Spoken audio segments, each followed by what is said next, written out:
এফোর্টটা দিছিলাম, যদি দিতাম তাহলে কি আমি আরেকটু ভালো জায়গায় যেতাম কিনা, এই যে এই টাইপের কথা যেন তোমার প্রশ্নে না জাগে। আচ্ছা, আমি একটা প্রশ্ন নিতে চাই। আমি হয়তো এসএসসি পরীক্ষায় ভালো করে পড়তে পারি নাই ফর রিজিওনাল রিজন, বাট এখন থেকে আমি এইচএসসি তে এমন ভাবে পড়বো যাতে আমার আমার আমার কুজিতে আবার পড়ালেখার সময় না খুঁজবো, পড়ালেখা বাদে অন্য কোনো কাজ। ঠিক আছে ভাইয়া, সত্য সবসময় তেতা হয়, তেতা হোক মিঠা হোক সেটা আমরা আসলে মাথায় নিচ্ছি না, আমরা সত্যটা তোমাদের কাছে তুলে ধরছি। এসএসসি সায়েন্স থেকে ইন্টারেস্ট সায়েন্স আসলে একটু কঠিন, কিন্তু আমাদের সঙ্গে থাকো, কঠিন তোমার কাছে লাগবে না। এবং তোমরা এসএসসি পরীক্ষা তো পার করে আসছো, দেখো তো বুঝো কিনা পড়াশোনা কঠিন নাকি পড়তে বসাটা কঠিন, কোনটা বেশি টাফ কাজ? মানুষ যে খারাপ করে, সে খারাপ করে কিসের জন্য? সে পড়া বুঝে না নাকি সে পড়তে বসে না? কোনটার জন্য খারাপ করে বলো তো তুমি? মানে আমি তো আমার লাইফে দেখছি, এবং আমি তোমাদের মুখে শুনতে চাই যে পড়াশোনা কঠিন নাকি পড়তে বসাটা কঠিন। ভাই পড়তে বসাটা কিন্তু কঠিন। তুমি যদি পড়তে বসো, পড়াশোনা কঠিন না। এই কেমিস্ট্রি, তোমার এই রাসায়নিক শক্তি আমি শেখাবো, এগুলো কঠিন কিছু না। তুমি যদি পড়ো, তুমি যদি ক্লাসে থাকো, এগুলো খুব ইজি জিনিস। সো ভাই, তোমার কি দরকার? তোমার দরকার কন্টেন্ট। তোমাকে শিখো, কন্টেন্ট দিচ্ছে শাওন ভাই, তোমাকে কন্টেন্ট দিচ্ছে। তোমার দরকার গাইডলাইন ইন্টারমিডিয়েটের জন্য, শিখো, তোমাকে সেই গাইডলাইন দিচ্ছে। তোমার দরকার মোটিভেশন। আমি দেখবা 2টা ক্লাস পর পরই এরকম ইস্যু নিয়ে তোমাদের সাথে কথা বলবো, সমসাময়িক ইস্যু নিয়ে অনেক কথা বলবো। তোমার দরকার মোটিভেশন, তোমাকে মোটিভেশন দিচ্ছে। তোমার দরকার হচ্ছে একটা রুটিন, যে রুটিন অনুযায়ী ক্লাস করলে, যে রুটিন অনুযায়ী পরীক্ষা দিলে সময় মতো আমার সিলেবাস শেষ হয়ে যাবে, শিখো, সেটা তোমাকে দিচ্ছে। তোমার দরকার পরীক্ষা, শিখো, সেটা তোমাকে দিচ্ছে।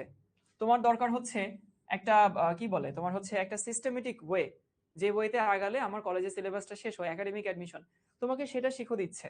সো তুমি এখান থেকে সবই পাচ্ছ, তাহলে তুমি কেন পিছিয়ে থাকবা? এটার জন্য তোমাদের মুখে না শুনি যে ভাইয়া, মানে এটা হয় কি, শুরুর দিকে আমরা স্টুডেন্টদেরকে অনেক কথা বলি, তখন শুনে 2-1 দিন মনে রাখে, এরপরে গিয়ে ভুলে যায়। এবার যখন সেকেন্ড ইয়ারে গিয়ে উঠে, তখন আমাদের কাছে ইনবক্সে মেসেজ আসে, ভাইয়া আমি যদি ইয়ার লস দেই তাহলে কি আমি বুয়েটে পরীক্ষা দিতে পারবো কিনা? আমি যদি ইয়ার লস দিই তাহলে আমি কি মেডিকেলে ভর্তি পরীক্ষা দিতে পারবো কিনা? ভাইয়া আপনি কি কাউকে দেখছেন যে ইয়ার লস দিয়ে সে বুয়েটে পড়ে, মেডিকেলে পড়ে? এই টেক্সটগুলো আমাদের কাছে আসা শুরু করে। কখন আসা শুরু করে জানো? যখন সেকেন্ড ইয়ারে সবাই উঠে, বুঝো কিন্তু। তাহলে সেকেন্ড ইয়ারে উঠার পরে আমি চাই না তুমি আমাকে এরকম টেক্সট করো, আমি চাই তুমি আমাকে এরকম টেক্সট করবা যে ভাইয়া আমার তো এত পার্সেন্ট সিলেবাস শেষ হয়েছে, বাকি সময়টুকু কিভাবে পড়লে আমি বুয়েটে টপ 10-এ থাকবো, বাকি অংশটুকু কিভাবে পড়লে আমি ঢাকা মেডিকেলে চান্স পাবো, বা আমি ডিউতে প্রথম 500-র মধ্যে থাকবো। আমি চাই তুমি আমাকে এই টাইপের টেক্সট করো। আমি তোমাদের কাছ থেকে এই টেক্সট শুনতেই চাই না যে ভাই ইয়ার ফাইনাল পরীক্ষা দিব না, 1 বছর লস দিব, এইচএসসি 29-এর সাথে পরীক্ষা দিব, তাহলে কি আমি বুয়েটে ভর্তি বসতে পারবো কিনা, মেডিকেলে বসতে পারবো কিনা। আমি কিন্তু এই টাইপের টেক্সট তোমাদের কাছ থেকে আশা করি না। আমি আশা করি তুমি আমাকে জিজ্ঞেস করবা যে ভাইয়া আপনার কাছে পড়ি, শিখর স্টুডেন্ট, আমি যদি এভাবে পড়ি তাহলে কি আমি বুয়েটে ট্রিপলি পাবো কিনা, সিএসি পাবো কিনা, আমি মেডিকেলে, ঢাকা মেডিকেলে 100-র মধ্যে থাকতে পারবো কিনা, বা ডিউতে 500-র মধ্যে থাকতে পারবো কিনা। আমি তোমাকে এই টাইপের টেক্সট তোমার কাছ থেকে আমি আশা করি। আমি এটা কখনোই চাই না ইয়ার ফাইনাল পরীক্ষা ভাই ফেল করছি, বাসা থেকে ঝামেলা করছে, এরপরে হইতেছে ভাইয়া কিভাবে পড়লে কোনো মতে পাস করা যায়। আমি এই টাইপের টেক্সট আমার স্টুডেন্টদের কাছ থেকে পছন্দ করি না। সো আমি কিন্তু চাই না তোমরা আমাকে ওই টাইপের টেক্সট করো। আমি চাই তোমরা আমাকে টেক্সট করো, কিন্তু এই টাইপের টেক্সট যেটা আমি পরে বললাম। ঠিক আছে ভাইয়া? সো এগুলো বলে নিচ্ছি কারণ আমার হাতে সময় থাকবে। চলো এবার পড়াশোনা শুরু করি। ইফতেখার বলছে ভাই আমি 0% সিলেবাস শেষ করছি, বুয়েটে কিভাবে পড়তে পারবো? সাথে থাকো, এখনো ওই চিন্তা করার সময় আসেনি। বলছে এইগুলো টেক্সট দেয় সবাই ইয়ার ফাইনাল পরীক্ষার পরে, সেকেন্ড ইয়ারে ওঠার পরে। অ্যাডমিশনে কি শিখতে থাকবো ইনশাল্লাহ। সবাই একটু লিখে নাও, এসব কিছু বেসিক শিখি। এগুলো বেসিক জিনিস। রসায়ন ও শক্তি। ভাই আমাদের রেজাল্টের জন্য দোয়া করবেন। তোমাদের রেজাল্ট কি 20 তারিখে দিবে না? সম্ভবত টেন্টেটিভ ডেট হচ্ছে 20 জুলাই, 20 তারিখে দিবে। এবং শিক্ষক অফিসে একটু মিষ্টি মাছটা নিয়ে আসো। আমি আগে থেকে বলে দিছি শাওন ভাই কিন্তু চিনি খায় না। সো মিষ্টি আনার সময় যদি কেউ শিখতে আসো আর মিষ্টি নিয়ে আসো, এমন মিষ্টি আনবা যে মিষ্টিতে চিনি নাই অথবা চিনি কম, বলে দিলাম আর কি আগে থেকে। আচ্ছা, কিছু বেসিক শিখবো আমরা। কয়েকটা জিনিস, একটা হতেছে বন্ধন শক্তি, একটা হচ্ছে আন্তঃআণবিক শক্তি, আর একটা হতেছে এখানে আরেকটা জিনিস আমি অ্যাড করব, অন্তস্থ শক্তি। তোমরা এটা কাটো, এইটা কেটে জাস্ট নতুন একটা জিনিস লিখো, সেটা হচ্ছে অন্তস্থ শক্তি বা অভ্যন্তরীণ শক্তিও বলা হয়। অভ্যন্তরীণ শক্তি,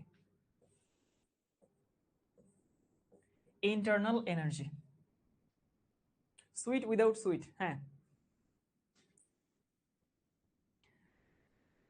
আমাদের শিক্ষক একটা স্টুডেন্ট ছিল, ওর নাম হচ্ছে আফরিন। তো আফরিন হচ্ছে শিখর এরকম স্টুডেন্ট যে শিখর অফিসে রেগুলার আসতো, ওর বাসা শিখর পাশে, এবং ও খুব ভালো বেকিং করতে পারতো। এখানে তোমাদের মধ্যে মেয়েরা অনেকে হয়তো বেকিং করো, মানে রেগুলার বেসিস ও কেক টেক এগুলো বানাইতো। এবং ওদের সাথে ওর ফ্যামিলির সাথেও শিখর এত ভালো সম্পর্ক হয়ে গেছিল, আফরিন আসতো, আঙ্কেল আসতো, আন্টি আসতো, তারপর হচ্ছে আফরিনের একটা ছোট ভাই আছে, একটা ছোট বোন আসতো, মানে ওদের সাথে আমাদের এত ভালো সম্পর্ক হয়ে গেছে, আফরিন যদি কখনোই ওরকম কোনো কেক টেক বানাইতো, তখন হচ্ছে আফরিন চলে আসতো শিখতে, এসে বলতো যে ভাই আপনাদের জন্য এই কেক বানাই নিয়ে আসছি। মাঝে মধ্যে হচ্ছে আমাদের এখানে যদি কোনো বড় প্রোগ্রাম থাকতো, আমরা ওকে ডাকতাম, এই আফরিন চলে আস অফিসে। মানে এরকম ওয়ান টু ওয়ান ভালো সম্পর্ক ছিল। তোমাদের ব্যাচ থেকেও দেখবা কারো কারোর সাথে আমাদের এরকম সম্পর্ক হবে, যে তুমি অফিসে আসতেছো, তোমার সাথে আমার রেগুলার দেখা হচ্ছে, তারপরে ছবি টবি তুলতেছে, এরকম হয়। কিছু স্টুডেন্ট থাকে প্রতি ব্যাচেই যাদের সাথে আমাদের কমিউনিকেশন খুব ভালো থাকে। না না, আমার ডায়াবেটিস নাই রে ভাই। আচ্ছা, এবার আসি বন্ধন শক্তি। এটাকে ইংলিশে বলা হয় বন্ড এনার্জি। সো বন্ধন শক্তি, আমি একটা এক্সট্রা স্লাইড অ্যাড করে দেখাই, তাহলে সুবিধা হবে আমার জন্য। বন্ধন শক্তি,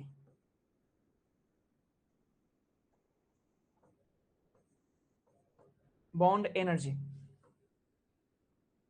বন্ধন শক্তি হতেছে কি, সে এখন ঢাকা ভার্সিটিতে পড়ে, দুইটা পরমাণুর মধ্যে যে আকর্ষণ বলে তারা আটকে থাকে।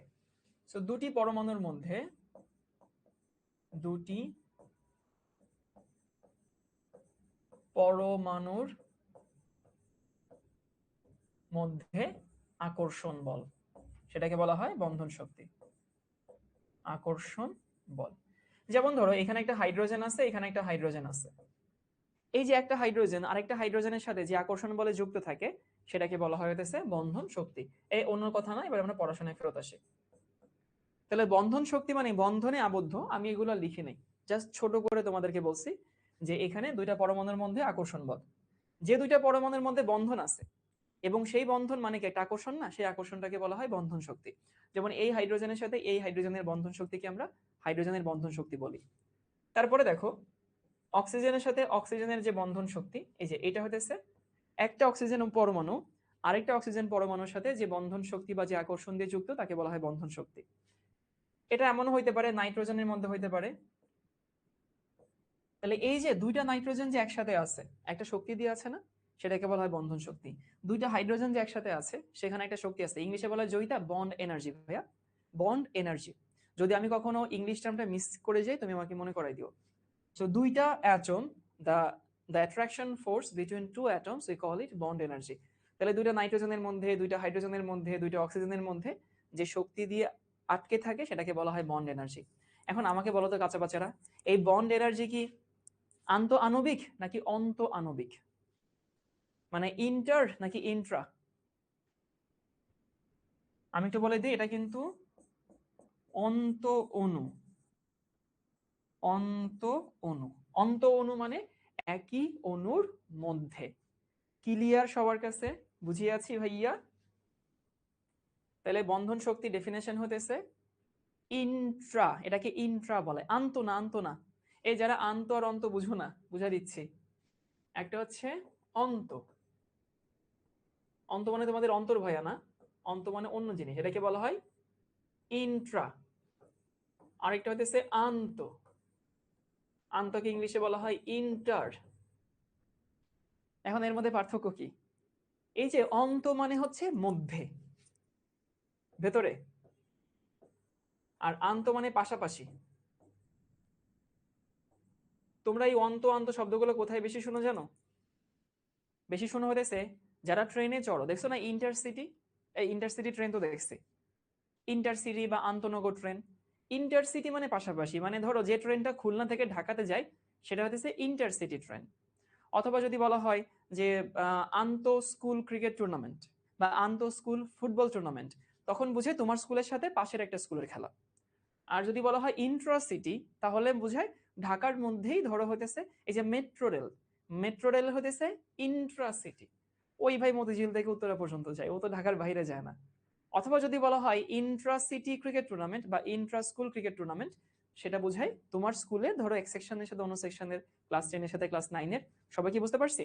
তাহলে আমাদের এই যে যে বন্ধন শক্তি, এই বন্ধন শক্তি হইতেছে অন্ত অণু, একটা অণুর মধ্যে। আর সেটা যে একক বন্ধন হইতে হবে এমন কোনো কথা নাই। দ্বিবন্ধন ও বন্ধন শক্তি, ত্রিবন্ধন ও বন্ধন শক্তি, এর মান থেকে এর মানটা হয়তো বড় হবে, বাট এটাও বন্ধন শক্তি, ওটাও বন্ধন শক্তি।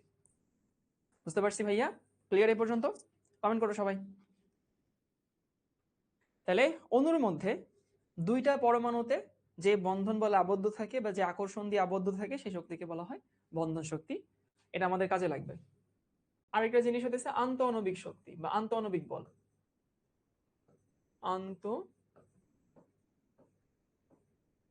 আণবিক বল। আচ্ছা, ক্লিয়ার। আন্তঃআণবিক বল জিনিসটা কি? আন্তঃআণবিক বল হইতেছে পাশাপাশি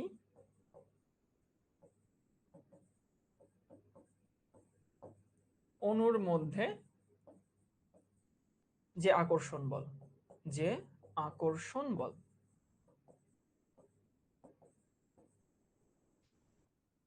পাশাপাশি অণুর মধ্যে যে আকর্ষণ বল তাকে বলা হয় আন্তঃআণবিক বল।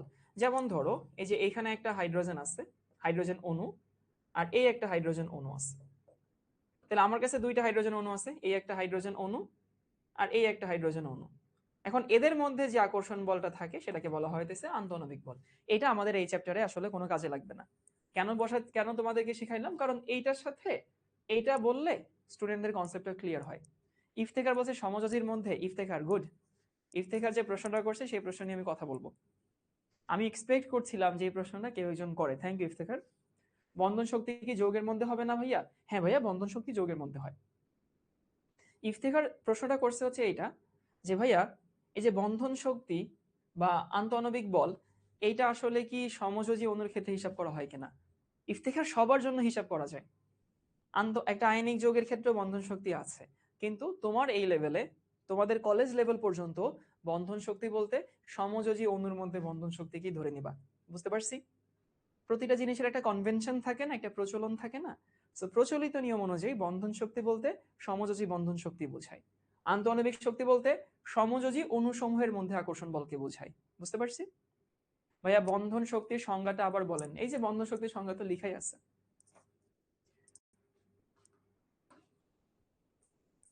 তাহলে আবারও বলি, যদিও বন্ধন শক্তি কিন্তু ভাই আয়নিক যৌগের ক্ষেত্রে বের করা যেতে পারে, যাই কোনো সমস্যা নাই, কিন্তু তোমাদের এই লেভেল পর্যন্ত সবসময় সমযোজী যৌগের ক্ষেত্রে চিন্তা করা হয়।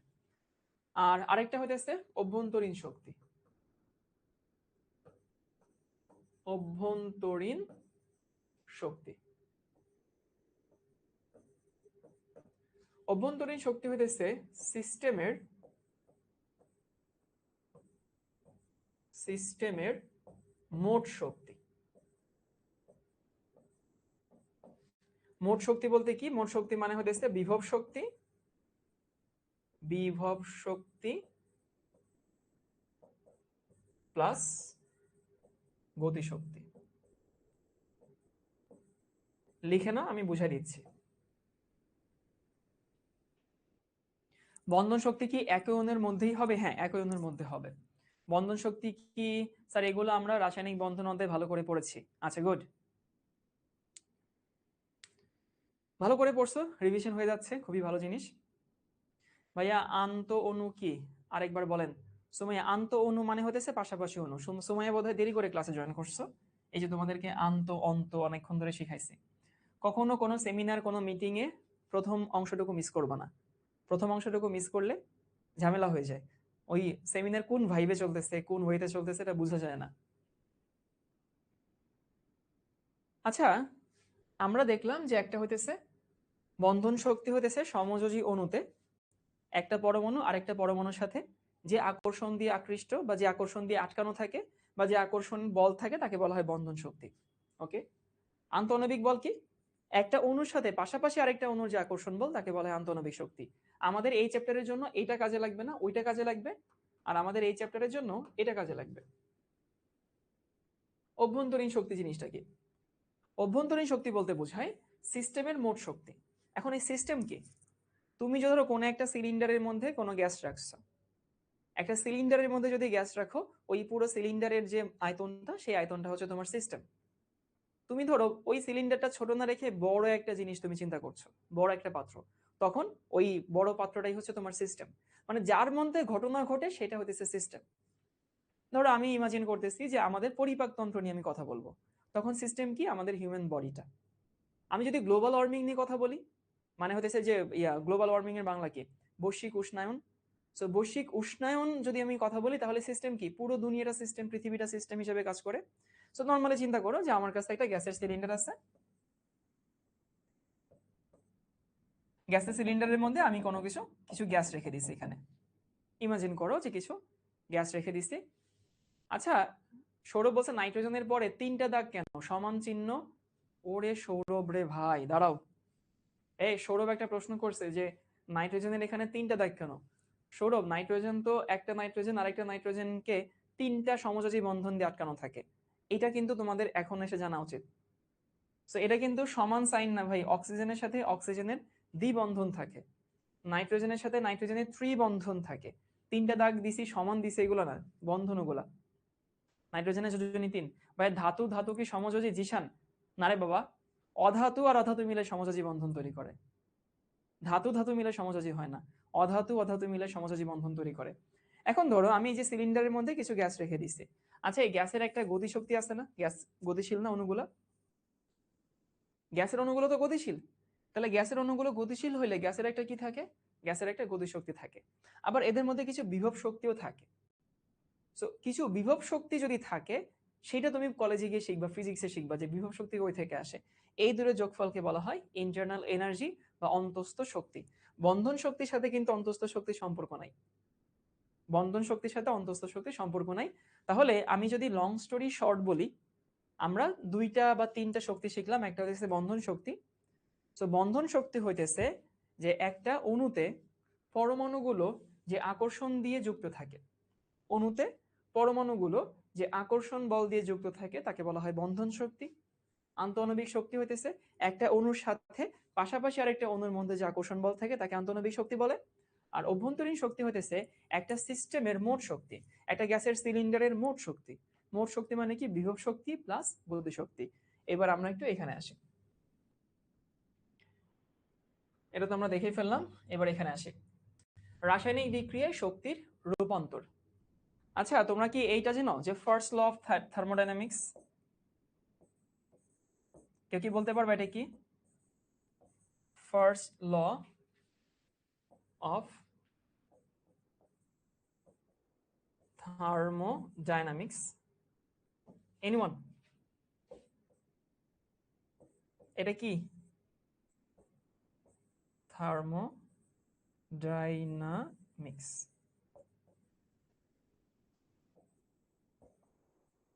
তাপগতিবিদ্যার প্রথম সূত্র। তুমি এটা জানো, বিশ্বাস করো তুমি এটা জানো। ফার্স্ট ল অফ থার্মোডাইনামিক্স হতেছে ওই সেই বিখ্যাত স্টেটমেন্ট যেটা শুনে শুনে তুমি বড় হইছো। শক্তি সৃষ্টিও হয় না, শক্তি ধ্বংসও হয় না, শক্তি কি হয়? রূপান্তর হয়। সো ইংলিশে বলা হয় যে energy can not be created আর destroyed, we just can convert it. মানে শক্তি সৃষ্টি, এই ড্যানিয়েল কোসমস কি নিয়ে আসছে? আরে যে লাইনটা তুমি জানো সেই লাইনটাই, ওইটাকে একটু সুন্দর করে তোমার হচ্ছে একটু একটু পশ ভাষায় বলা হয় ফার্স্ট ল অফ থার্মোডাইনামিক্স। সেটা কি? Energy can not be created, energy can not B destroyed, only it can be converted. খুবই পশ শোনায় না? তো এখন থেকে তুমি যদি কাউকে হচ্ছে একটু নিজেকে পশ ভাবে প্রকাশ করতে চাও, তাহলে বলে দিবা, এই তুই কি ফার্স্ট ল অফ থার্মোডাইনামিক্স জানিস? তখন বলবা শক্তি সৃষ্টিও হয় না, ধ্বংস হয় না, শুধু রূপান্তর হয়, তাই না? আচ্ছা ঠিক আছে। তো যেটা আছে মেন কথা সেটা হচ্ছে যে এই যে আমরা বিভিন্ন বিক্রিয়ার সময় তাপ উৎপন্ন হয় না, বিভিন্ন বিক্রিয়ার সময় তাপ উৎপন্ন হয়, আবার বিভিন্ন বিক্রিয়ার সময় তাপ শোষণ হয়, এটা তো জানো, শর্ট সিলেবাসে থাকুক আর না থাকুক। তাহলে এই যে এনার্জি যে উৎপন্ন হয়, আসলে কি উৎপন্ন হয় নাকি রূপান্তর হয়? এই বলো বলো বলো। আমরা যে বলতেছি শক্তি উৎপন্ন হয়, এই কথাটা কি ঠিক বলতেছি? ঠিক কিন্তু বলতেছে না। আসলে এই শক্তি উৎপন্ন হয় না, এই শক্তি রূপান্তর হয়। এক শক্তি থেকে অন্য শক্তিতে রূপান্তর হয়। আমরা যে বলতেছি শক্তি শোষিত হয়, আসলে কি শক্তি শোষিত হয়েছে? না, সেখানেও রূপান্তর হয়েছে। এই জন্য আমরা বলি রাসায়নিক বিক্রিয়ায় শক্তির সৃষ্টি বলি না, ধ্বংস বলি না, কি বলি, রূপান্তর বলি। তো দেখো প্রত্যেক পদার্থের মধ্যে কিছু শক্তি বিদ্যমান থাকে। সাধারণত কোনো কোনো রাসায়নিক বিক্রিয়ায় বিক্রিয়ক সমূহের মধ্যে শক্তি দিয়ে বিক্রিয়া ঘটাতে হয়। কোনো কোনো বিক্রিয়া ঘটার ফলে শক্তি উৎপন্ন হয়। এই উৎপন্ন হয় আমরা বলি, বাট আসলে রূপান্তর হয়। তো সবাই ঝটপট লাইনটা একটু লিখে নাও। or destroyed, it just only be converted. Israt জাহান, আসসালামু আলাইকুম। ওয়ালাইকুম আসসালাম। আফরিন মনি, তারপর হচ্ছে লিপন সূত্রধর আরোহী উৎপন্ন হয়, আলটিমেটলি শোষিত হয়। দুই ঘটনাই ঘটে। ভাই স্ক্রিনশট নেওয়ার জন্য একটা সময় দিয়েন তো। স্ক্রিনশট কেন নিবা রাবিউল? তুমি এই অংশটুকু তুলে নিবা, আমি তো তোলার সময় দিচ্ছি। আচ্ছা তোমাদেরকে একটু ছোট্ট করে এটাও শিখাই যাই, শক্তির একক। কাঁচা বাচ্চারা, শক্তির সব থেকে পপুলার একক কি বলতো? শক্তির মোস্ট পপুলার ভার্সন হচ্ছে ক্যালোরি। অনেকে মনে করতে পারো জুল। না, জুল সব থেকে পপুলার না। জুল এসআই একক, ঠিক আছে। জুল পপুলার না, পপুলার একক হচ্ছে ক্যালোরি। আর শক্তির এসআই একক হইতেছে জুল। ক্যালোরি কেন পপুলার তুমি নিজেই দেখো। এই যে আমরা যখন খাবার দাবার হিসাব নিকাশ করি, এই খাবারে এত ক্যালোরি, ওই খাবারে এত ক্যালোরি, এগুলো সব ক্যালোরি হিসাব করো না? করো তো। আবার এই যে যখন তুমি দৌড়াও, তখন এত ক্যালোরি বার্ন হয়েছে, অত ক্যালোরি বার্ন হয়েছে, এগুলো তো ক্যালোরি হিসাব করা হয়। তো সারা দুনিয়া শক্তি ক্যালোরিতেই প্রকাশ করে। খালি এই যে ফিজিক্স কেমিস্ট্রি কেমন জানি জিনিসপত্রগুলো বিদঘুটে করে জুল বানাই দিচ্ছে। এবং এদের মধ্যে সম্পর্ক হতেছে 1 ক্যালোরি সমান হতেছে 4.18 জুল। মনে রেখো কনভার্সনটা।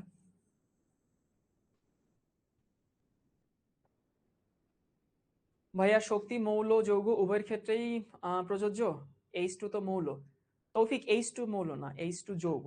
হাইড্রোজেন হচ্ছে মৌল। ক্যালোরি হিসেব কিভাবে করা হয় পরে বলবো না, আমরা এমনিতে আমাদের মেইন পড়াশোনা এখনো ঢুকতেই পারিনি। ঠিক আছে, তাহলে এই যে ক্যালোরি, এই হচ্ছে জুল। এই যে 1 গ্রাম পানির তাপমাত্রা 1 ডিগ্রি সেলসিয়াস বাড়াতে যে পরিমাণ তাপ শক্তি প্রদান করা হয় তাকে 1 ক্যালোরি বলে। আর জুল হইতেছে মেইন অন্য জিনিস। তো চাইলে তোমরা এটা লিখে নিতে পারো, ক্যালোরি কাকে বলে আর জুল কাকে বলে। রসায়ন কোন অধ্যায় হতে পড়া শুরু করব? লিপটন, আমরা যেভাবে পড়াচ্ছি আমাদের সাথে সাথে আগাও।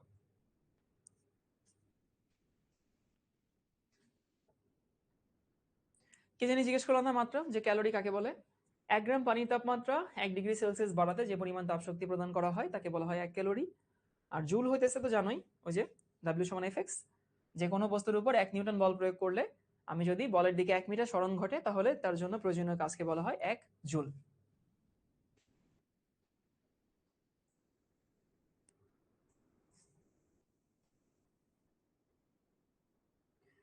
আরিফিন সামি বলছে ভাইয়া এখন কোন চ্যাপ্টার পড়াচ্ছেন? আমরা পড়ছি চ্যাপ্টার 8, রসায়ন ও শক্তি। লিখা হইলে একটু ডান লিখো, ডান লিখলে আমি বুঝতে পারবো যে তোমার লিখা হয়েছে।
এবার তোমাদেরকে আমি একটা জিনিস দেখাই, সবাই এই স্লাইডটা লিখে নাও। তাহলে এতক্ষণ ধরে যা যা পড়লাম সেগুলো লিখো আর আমার কথাগুলো শোনো, তাহলে হতেছে মুখস্থ হয়ে যাবে। আমরা শিখলাম যে হচ্ছে একটা রাসায়নিক বিক্রিয়ায় 3 টাইপের শক্তি নরমালি আমরা হিসাব নিকাশ করি। 3 টাইপের শক্তিগুলো কি কি? একটা শক্তি আমরা হিসাব করি হইতেছে বন্ধন শক্তি, সো বন্ধন শক্তি জিনিসটা কি? বন্ধন শক্তি জিনিসটা হতেছে একটা অণুতে দুইটা পরমাণু যে আকর্ষণ বল দিয়ে যুক্ত থাকে তাকে বলা হয় বন্ধন শক্তি। তারপরে শিখলাম অন্তস্থ শক্তি। অন্তস্থ শক্তি হইতেছে একটা সিস্টেমের মোট শক্তিকে বলা হয় অন্তস্থ শক্তি বা ইন্টারনাল এনার্জি বা অভ্যন্তরীণ শক্তি। আর আন্তঃআণবিক শক্তি হইতেছে পাশাপাশি। গেল এটা। আর এরপরে দেখছি রাসায়নিক বিক্রিয়া হইতেছে শক্তির ভিত্তিতে দুই রকমের, একটা তাপ উৎপাদী একটা তাপহারী। আমরা একটা তাপ উৎপাদী বিক্রিয়াটা দেখি। তাপ উৎপাদী বিক্রিয়া হইতেছে এইখানে কি আছে এটা দেখার দরকার নেই, সবাই আমার কথাগুলো মনোযোগ দিয়ে শোনো। আমরা একটা বিক্রিয়া তাপ উৎপাদী নাকি একটা বিক্রিয়া তাপ হারি সেইটা দুইটা অ্যাঙ্গেল থেকে চিন্তা করব। দুইটা অ্যাঙ্গেল থেকে। একটা অ্যাঙ্গেল হতেছে অভ্যন্তরীণ শক্তি, একটা অ্যাঙ্গেল হতেছে বন্ধন ভাঙা করার শক্তি। কি বলছে ভাইয়া? বিক্রিয়া তাপ উৎপাদী তাপ হারি এই ব্যাখ্যা দিতে গিয়ে আমরা দুইভাবে দুইটা অ্যাঙ্গেল থেকে শিখব। একটা অ্যাঙ্গেলের সাথে আরেকটা অ্যাঙ্গেলের সম্পর্ক নাই, এই দুটাকে খিচুড়ি বানায় ফেলবা না। প্রথম অ্যাঙ্গেলটা হতেছে অভ্যন্তরীণ শক্তি। তাহলে আমাদের এখন হিসাব নিকাশ হবে হতেছে অভ্যন্তরীণ শক্তির হিসাব নিকাশ। ANGLE angle 1। একটা জিনিসকে অনেকগুলো অ্যাঙ্গেল থেকে হিসাব করা যায় না, যেহেতু তো অ্যাঙ্গেল 1 হতেছে অভ্যন্তরীণ শক্তি। অভ্যন্তরীণ শক্তি। তোমাকে আগে একটা ভিজুয়ালাইজেশন দিতে শেখাই। ভিজুয়ালাইজেশন হতেছে ধরো আমার কাছে এই যে একটা বিক্রিয়ক আছে, বিক্রিয়ক নিয়ে আমি কাজ শুরু করলাম। এখন তোমার কোমলমতি হৃদয়ে প্রশ্ন জাগতে পারে, ভাইয়া এখানে গোল্লাটা কেন দিচ্ছেন? এই গোল্লা দিয়ে আমি আসলে এই গোল্লা দিয়ে বুঝাইছি যে এটা হচ্ছে বিক্রিয়কের অভ্যন্তরীণ শক্তি, মানে গোল্লা এত পরিমাণ শক্তি বিক্রিয়কের মধ্যে আছে। সো বিক্রিয়ক থেকে কি তৈরি হবে? বিক্রিয়ক থেকে উৎপাদ তৈরি হবে। তো ভালো কথা, বিক্রিয়ক থেকে উৎপাদ তৈরি হইলো, মানে রিঅ্যাক্ট্যান্ট থেকে প্রোডাক্ট তৈরি হবে। এটা হচ্ছে প্রোডাক্টের অভ্যন্তরীণ শক্তি। তাহলে কার গোল্লাটা আমি বড় দিলাম? বিক্রিয়কের গোল্লা বড় দিলাম না? বিক্রিয়কের গোল্লাটা বড় দিলাম, উৎপাদের গোল্লাটা ছোট দিলাম। তাহলে আমি এই যে বিক্রিয়কের অভ্যন্তরীণ শক্তি দেখাইলাম বেশি, উৎপাদের অভ্যন্তরীণ শক্তি কম, তাহলে বাকি শক্তিটুকু কি হবে? বাকি শক্তি কি থাকবে নাকি বের হয়ে যাবে? এটা হচ্ছে বিক্রিয়কের অভ্যন্তরীণ শক্তি, এটা হচ্ছে উৎপাদের অভ্যন্তরীণ শক্তি। এখন উৎপাদের অভ্যন্তরীণ শক্তি কম, তাহলে বাকি শক্তি কি হয়ে যাবে? বের হয়ে যাবে। সো বাকি শক্তিটা এখান থেকে বের হয়ে গেল। সো শক্তিটা আমি কিভাবে যে তোমাদেরকে দেখাবো, ধরো হতেছে যে এরকম একটা সাইন দিলাম যে এই শক্তিটুকু আমাদের থেকে বের হয়ে গেল। শক্তি তো যে এভাবে লেখে না, এই শক্তিটা বের হয়ে গেছে। তাহলে বের হয়ে গেছে মানে কি এই শক্তি কি নির্গত হয়েছে না? তাহলে কাঁচা পাচাটা এটা কি তাপ উৎপাদী বিক্রিয়া। আমাদের এখানে যে ঘটনাটা ঘটছে সেই ঘটনাটা কি তাপ উৎপাদী। তাহলে তাপ উৎপাদী বিক্রিয়ার ক্ষেত্রে এটা তাপ উৎপাদী বিক্রিয়া, তোমাদের যে প্রশ্নগুলো আছে একটু পরে সব সলভ হয়ে যাবে, একটু ওয়েট করো। তাপ উৎপাদী বিক্রিয়া কেন? এই বিক্রিয়া তাপ উৎপন্ন হয়েছে। তাহলে বিক্রিয়কের অভ্যন্তরীণ শক্তি বেশি ছিল, উৎপাদের অভ্যন্তরীণ শক্তি কমে গেছে। কমে গেছে মানে কি উৎপাদ বাকিটুকু ধরে রাখতে পারে নাই, সেটুকুই শক্তি হিসেবে বের হয়ে গেছে। তাহলে এই বিক্রিয়াকে বলা হয় তাপ উৎপাদী বিক্রিয়া। এখন আমাকে বলো কাঁচা বাচ্চারা, তাপ উৎপাদী বিক্রিয়ায় কার অভ্যন্তরীণ শক্তি বেশি? তাপ উৎপাদী বিক্রিয়ায় কার অভ্যন্তরীণ শক্তি বেশি, বিক্রিয়কের নাকি উৎপাদের? আমার কোয়েশ্চেন হচ্ছে তাপ উৎপাদী বিক্রিয়া বা এক্সোথার্মিক রিঅ্যাকশনে কার অভ্যন্তরীণ শক্তি বেশি, বিক্রিয়ক নাকি উৎপাদ? গুড, বিক্রিয়কের অভ্যন্তরীণ শক্তি বেশি বা রিঅ্যাকট্যান্টের অভ্যন্তরীণ শক্তি বেশি। তো তোমাকে যদি একটা উদাহরণ দিয়ে দেখানো হয়, এইটাই এখানে লেখা আছে, তুমি এই লাইনটা লিখবা, এই জাস্ট এই লাইনটা, যে তাপ উৎপাদী বিক্রিয়ায় বিক্রিয়ক সমূহের মোট অভ্যন্তরীণ শক্তি গ্রেটার দেন উৎপাদ সমূহের মোট অভ্যন্তরীণ শক্তি। এই যে যেটা তুমি কিন্তু মাত্র আমার কাছে স্বীকার করলা, মাত্র আমার কাছে স্বীকার করলা, সেইটাই তুমি এখানে লিখে নিচ্ছ যে বিক্রিয়কের অভ্যন্তরীণ শক্তি বেশি, উৎপাদের অভ্যন্তরীণ শক্তি কম। যতটুকু বেশি অতটুকুই হয়েছে আমাদের তাপ উৎপন্ন হয়। ঝটপট লিখে নাও, লিখে হলে ডান লিখবা, উপরেটুকু লিখতে হবে না, এইটুকু লিখো। আমি বুঝিনি ভাইয়া, আবার একটু বুঝান প্লিজ প্লিজ প্লিজ। জান্নাতি মুনিয়া, জান্নাতি দেখো এই ছবিটা তোমাদেরকে দেখাইছে যেন ভিজুয়ালাইজ করতে পারে ভালো। আমার কাছে বিক্রিয়ক আছে, এখন বিক্রিয়ক কনভার্ট হয়ে উৎপাদক হইলো, সো বিক্রিয়কের মধ্যে কিছু অভ্যন্তরীণ শক্তি ছিল না, সে কিছু শক্তি ধারণ করত, তো সেখান থেকে উৎপাদ কম শক্তি ধারণ করে। বিক্রিয়ক বেশি শক্তি ধারণ করত, উৎপাদ কম শক্তি ধারণ করে। তাহলে উৎপাদ বিক্রিয়কের সবটুকু শক্তি তো নিতে পারলো না, বাকিটুকু সে ছেড়ে দেয়। ওই যে ছেড়ে দেওয়া শক্তি তো তাপ হিসেবে বের হয়। তাহলে তাপ উৎপাদী বিক্রিয়ায় বিক্রিয়কের অভ্যন্তরীণ শক্তি বেশি, উৎপাদের অভ্যন্তরীণ শক্তি কম। ক্লিয়ার? এবার যে প্রশ্ন করছো। এবার আসি, ডেল এইচ বলে একটা জিনিস আছে। ডেল্টা মানে পরিবর্তন, এইচ মানে হিট, মানে হিটের পরিবর্তন। এনার্জি পরিমাণ কিভাবে বের করবো, কাফি একটু ওয়েট করো ভাই, ওটা আমরা দেখবো, সমস্যা নেই, মাত্র তো শুরু করলাম। ডেল্টা এইচ এর ফর্মুলা হইতেছে, ডেল্টা এইচ দেখো E2 মাইনাস E1, মানে E2 মাইনাস E1 হইতেছে এইটা, ডেল্টা এইচ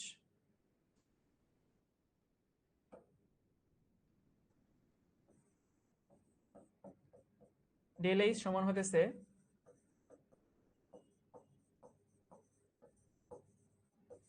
উৎপাদের অভ্যন্তরীণ শক্তি,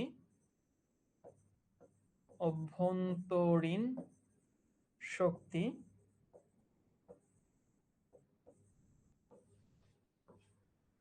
মাইনাস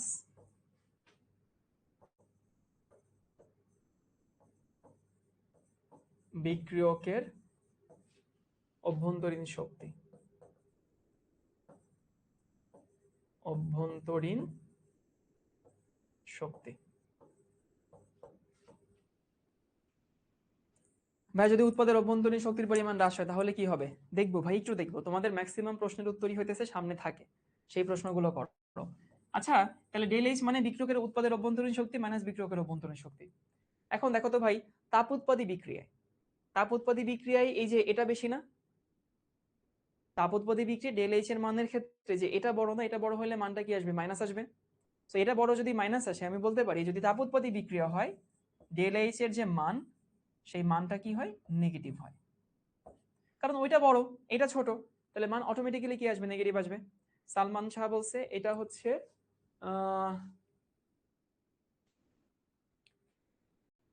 ভাইয়া এসএসসি পরীক্ষায় ছিল না, না এসএসসি পরীক্ষার বাইরে, এসএসসি পরীক্ষায় থাকলে তোমাকে আবার পড়ানোর তো মানে হয় না। তাহলে ওটা এখানে লেখা আছে দেখো, কাজে এই বিক্রিয়ায় বিক্রিয়ার তাপ শক্তির পরিমাণ ডেল্টা এইচ, সেটা কি উৎপাদের অভ্যন্তরীণ শক্তি, এই যে E2 মাইনাস হতেছে E1 বিক্রিয়কের অভ্যন্তরীণ শক্তি, এবং এই জন্য ডেল এইচ এর মানটা কি আসে, মাইনাস আসে। তাহলে লং স্টোরি শর্ট, আমি যদি তোমাদেরকে রিভিউ করি, রিভিউ করছি এটা সবাই একটা মনে রাখো, যে আমরা তাপের ভিত্তিতে একটা বিক্রিয়াকে দুই ভাগে ভাগ করা হয়, তাপ উৎপাদী এবং তাপহারী। এরপরে দেখলাম তাপ উৎপাদী বিক্রিয়ার ক্ষেত্রে বিক্রিয়কের অভ্যন্তরীণ শক্তি বেশি হয়, উৎপাদের অভ্যন্তরীণ শক্তি কম হয়। ওকে, সো বিক্রিয়কের অভ্যন্তরীণ শক্তি বেশি, উৎপাদের অভ্যন্তরীণ শক্তি কম, এবং তাপ উৎপাদী বিক্রিয়ায় ডেল এইচ এর মানটা কি আসে, নেগেটিভ আসে। বিক্রিয়ক মাইনাস উৎপাদ হবে না, টিআর না ভাইয়া, যেটা লিখে দিছি এটা ঠিক আছে। বলছিলাম না দুইটা অ্যাঙ্গেল থেকে চিন্তা করা হয়, একটা অ্যাঙ্গেল হতেছে অভ্যন্তরীণ শক্তি, আরেকটা অ্যাঙ্গেল হতেছে বন্ধন শক্তি। বন্ধন শক্তি একটু পরে দেখাবো। এবং তাপ উৎপাদী বিক্রিয়াকে দুই ভাবে রিপ্রেজেন্ট করা হয়, একটা হইতেছে যে এই চিহ্নগুলো তো এখানে হবে না, এই চিহ্নটা এখানে হবে, কি ঠিক করে নাও সবাই।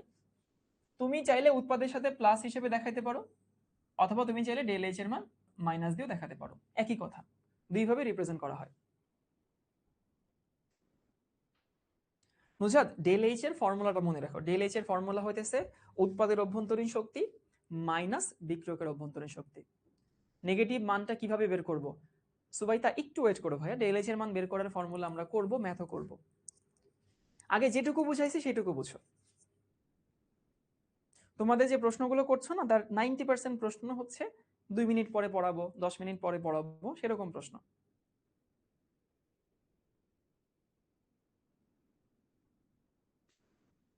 আচ্ছা, এই অধ্যায়ের বেশিরভাগ জিনিস শোভন ভাই রাসায়নিক বিক্রিয়া অধ্যায়ে পড়িয়েছিলেন, খুবই ভালো। তাহলে তাহলে তো আরো ভালো হইলো। তাহলে তুমি যদি তাপ উৎপাদী বুঝো, তাপহারী কি বুঝবা না?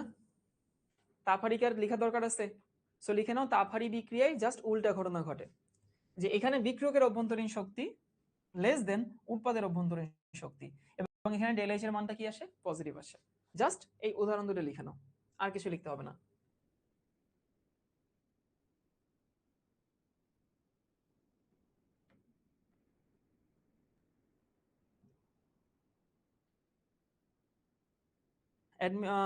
আচ্ছা, নাইমা বলছে ভাইয়া রিঅ্যাক্টরের শক্তি বেশি কেন হয়?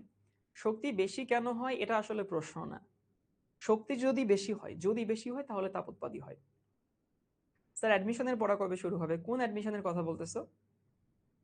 কলেজ অ্যাডমিশন না ইউনিভার্সিটি অ্যাডমিশন? আমাদের লাশাতেলের নীতিটাতে ছিল এই টপিকটা। আচ্ছা যাই হোক, মোসাম্মদ তাসলিমা বলছে স্যার আমার একটা কমেন্টের রিপ্লাই করেন না কেন? আমি চেষ্টা করি তোমাদের সবার কমেন্টে রিপ্লাই দিতে, দুইটা মিস হতেই পারে। আর আমি যদি এখানে সারাদিন তোমাদের কমেন্টে রিপ্লাই দিই তাহলে আসলে পড়াতে পারবো না। আগে চ্যাপ্টার 1 পড়লাম না কেন ভাই জয়িতা? চ্যাপ্টার 1 আসলে ওরকম বোঝানোর মতো কিছু নাই, এই জন্য চ্যাপ্টার 1 নিয়ে আমরা আসলে এত প্যারা খাই না।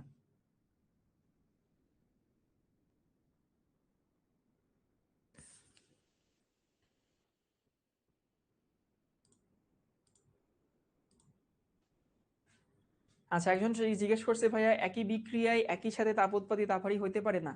একই বিক্রিয়া একই সাথে তাপ উৎপাদী তাপহারী হইতে পারে না। তাহলে তাপ উৎপাদী বিক্রিয়ার ক্ষেত্রে উৎপাদের সাথে যেরকম প্লাস সাইন দিয়ে লেখা যায় তাপটা, তাপহারী বিক্রিয়ার ক্ষেত্রে বিক্রিয়কের সাথে প্লাস সাইন দিয়ে লেখা যায়। অথবা ওইখানে যেমন ডেল এইচ এর মানটা নেগেটিভ দিয়ে লেখা যেত, এখানে ডেল এইচ এর মানটা পজিটিভ দিয়ে লেখা যায়। তাহলে আমাদের একটা অ্যাঙ্গেল শেষ। একটা অ্যাঙ্গেল শেষ মানে হতেছে আমাদের বন্ধন, ওই অভ্যন্তরীণ শক্তির হিসাব নিকাশটা শেষ।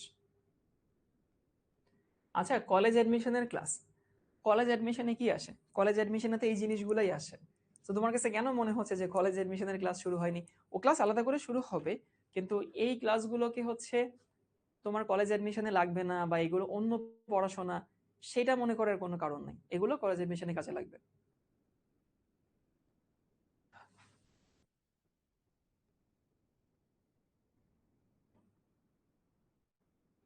তাপহারী বিক্রিয়া গেল, বন্ধন শক্তি কি জিনিস আমরা জানি, এটা লিখতে হবে না, এমনি মুখে মুখে তো বলেই দিলাম। বা কলেজ অ্যাডমিশন কেমিস্ট্রি থেকে বেশি ম্যাথ আসে নাকি ইনফরমেটিভ বেশি আসে? কলেজ অ্যাডমিশন বিশেষ করে নটরডেম কলেজের ক্ষেত্রে কেমিস্ট্রি থেকে খুব কম প্রশ্ন আসে, বেশি প্রশ্ন আসে ম্যাথ থেকে।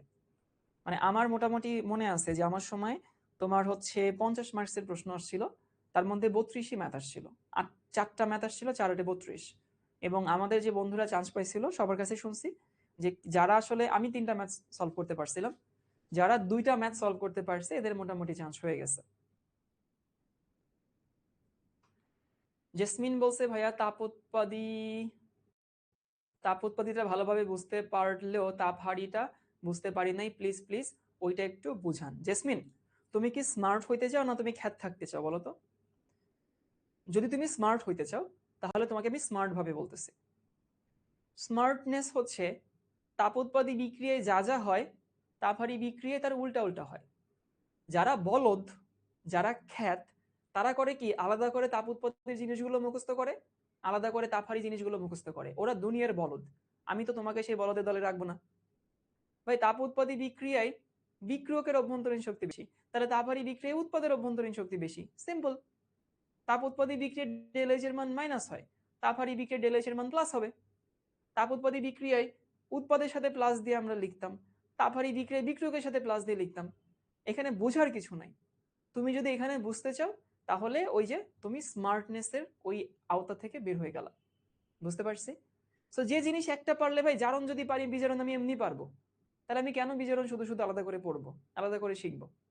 জেসমিন বুঝতে পারছি আমার কথা ভাইয়া? তো শুধু শুধু কেন তুমি আলাদা করে ওটা পড়বা, ওটা বুঝবা, ওটা বোঝারও দরকার নেই, ওটা পড়ারও দরকার নেই, ওটা পারবা তুমি এমনিতে। নুজাত বলছে আমি অপোজিট লিখেছি আর কিছু নয়, এটাই ভালো। মানে ভাই এখন কিন্তু তোমাকে এনার্জি এফিশিয়েন্ট হইতে হবে। তুমি যদি এখন দাফারি শেখার জন্য 10 মিনিটও পড়াশোনার সময় নষ্ট করো, ওই 10 মিনিট তোমার চলে যাবে গা। আচ্ছা, বন্ধন শক্তি নিয়ে এই কথা তুমি জানো যে কোনো যৌগে দুইটি পরমাণুর মধ্যে বন্ধন ভেঙে পরমাণু দুটিকে আলাদা করতে যে শক্তি দিতে হয় তাকে তার বন্ধন শক্তি বলা হয়। আবার কোনো যৌগে দুটি পরমাণুর মধ্যে বন্ধন তৈরি হলে যে শক্তি নির্গত হয় তাকে বন্ধন শক্তি বলা হয়। ওই যে যা পড়াইছি তাই। এবার আসি, তোমাদেরকে আমি একটা শিখাই, সেটা হতেছে টার্মিনোলজি শিখাই। এটা মোটামুটি সমস্ত বিক্রিয়ার জন্য সত্যি।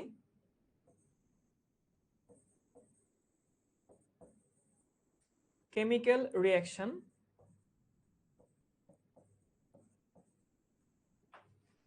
is nothing but is nothing but just bond breaking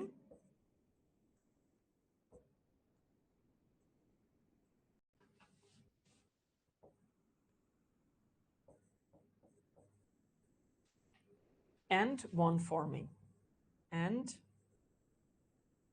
bond forming আগে লিখে নাও, পরে এটার অর্থ বোঝাচ্ছি।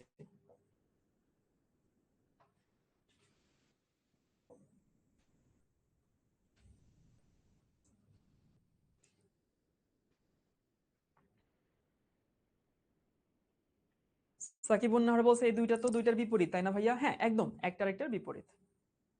Chemical reaction is nothing but just bond breaking and bond forming. সবাই লিখে নাও, লেখা হইলে বললো যে লেখা হয়েছে। কারিমা বলছে ভাইয়া your handwriting is too good, thank you Karima.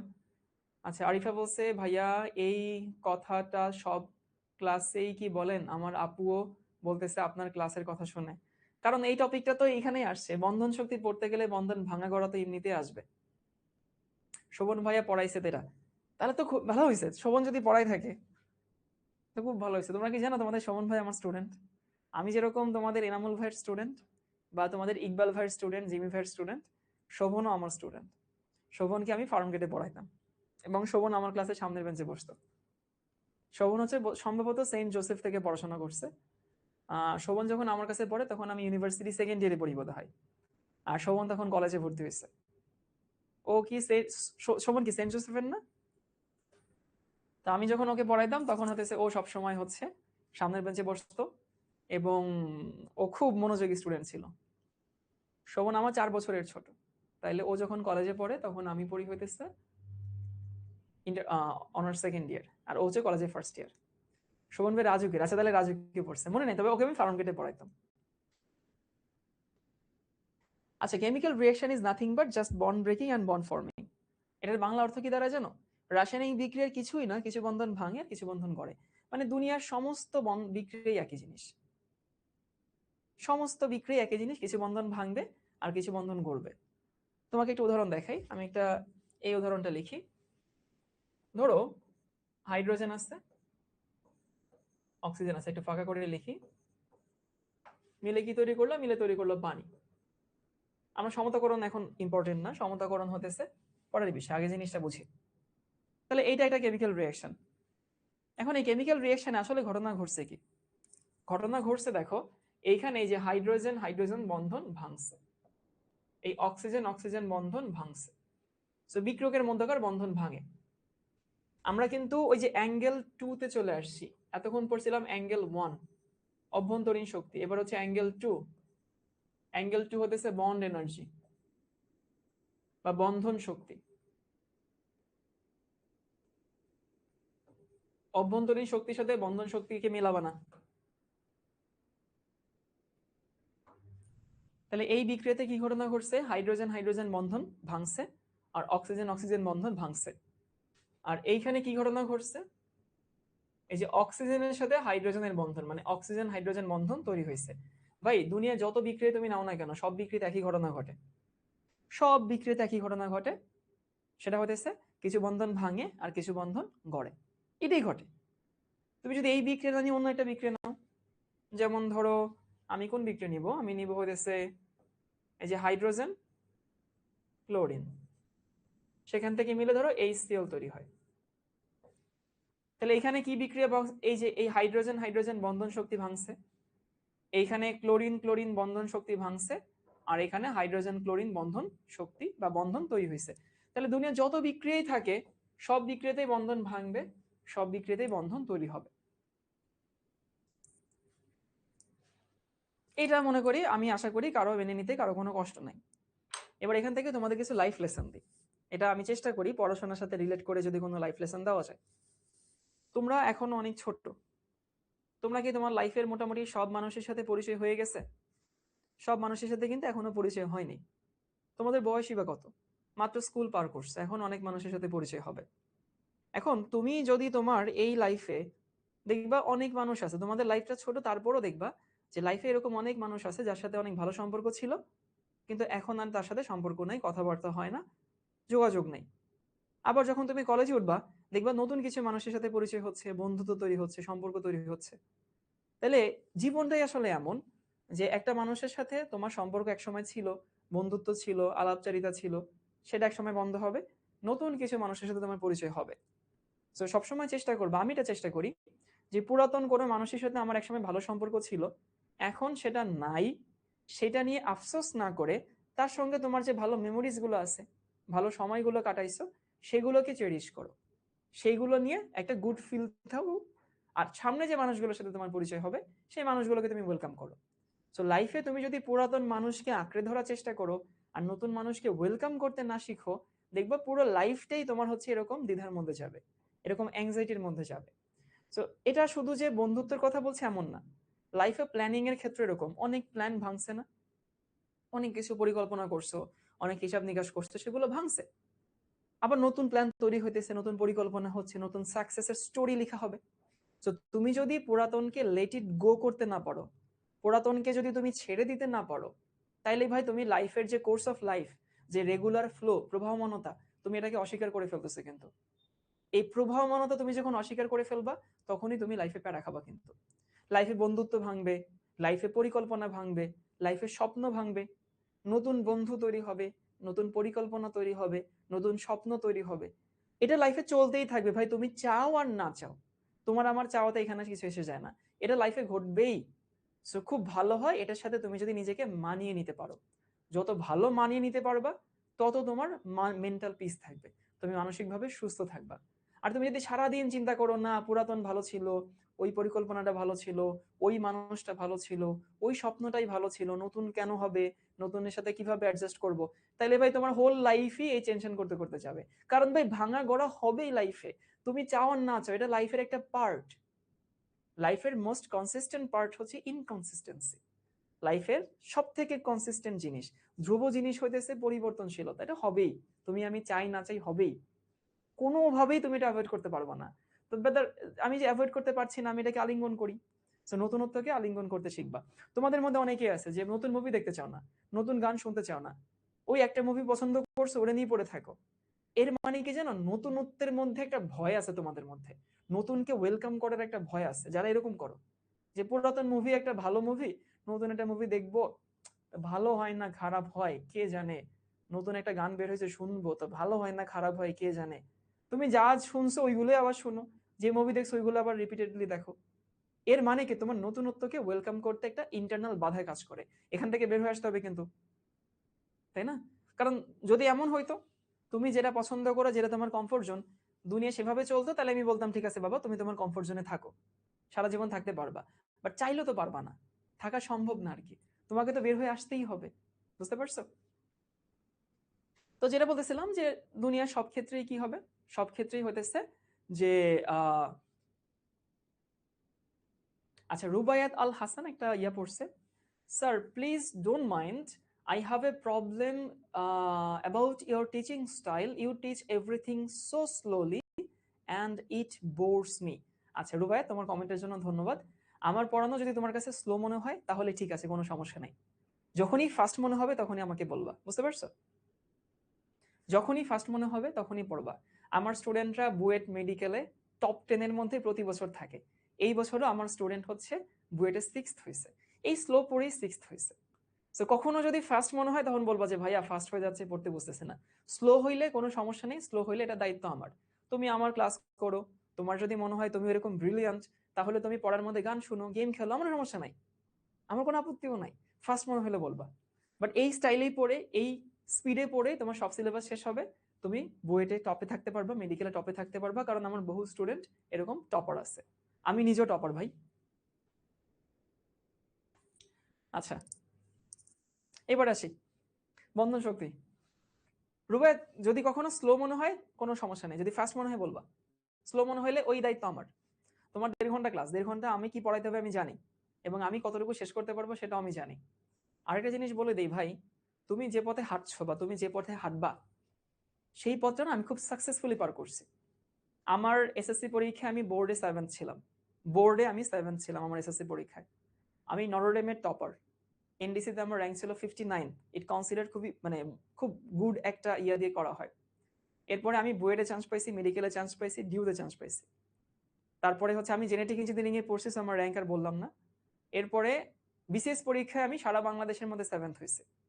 BCS পরীক্ষা বাংলাদেশ সিভিল সার্ভিস। সো সারা বাংলাদেশে আমার র্যাঙ্ক হচ্ছে 7th বিসিএস পরীক্ষাতেও। তো ফ্যাক্ট হচ্ছে যে আমি জানি কিভাবে আগাইতে হয় ভাই। আমি থিওরিটিক্যালি তোমাকে সাকসেসফুল করব না, আমি আমার প্র্যাকটিক্যালি তোমাকে সাকসেসফুল করব। মানে সো যত পরীক্ষা তুমি লাইফে তোমার এই পর্যন্ত আচ্ছা করা নাই। রাসায়নিক বিক্রিয়ার কিছুই না, কিছু বন্ধন ভাঙবে আর কিছু বন্ধন গড়বে।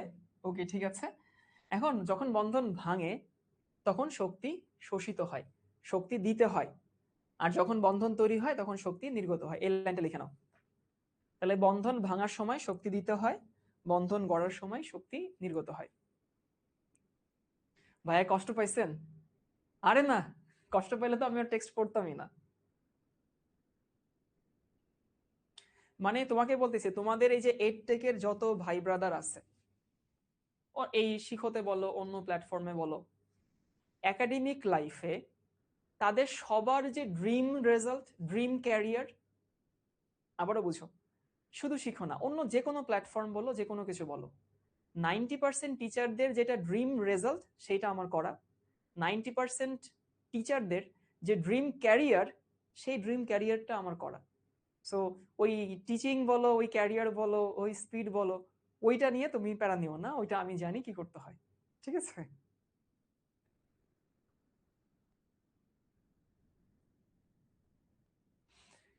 আচ্ছা, বিক্রিয়কগুলোর মধ্যে বন্ধন ভাঙার জন্য শক্তি দিতে হয়, দিতে হয় মানে কি শক্তি শোষিত হয়, আর উৎপাদগুলোর বন্ধন তৈরি হলে শক্তি নির্গত হয়। এবার আমার কিছু কথা একটু মনোযোগ দিয়ে শোনো।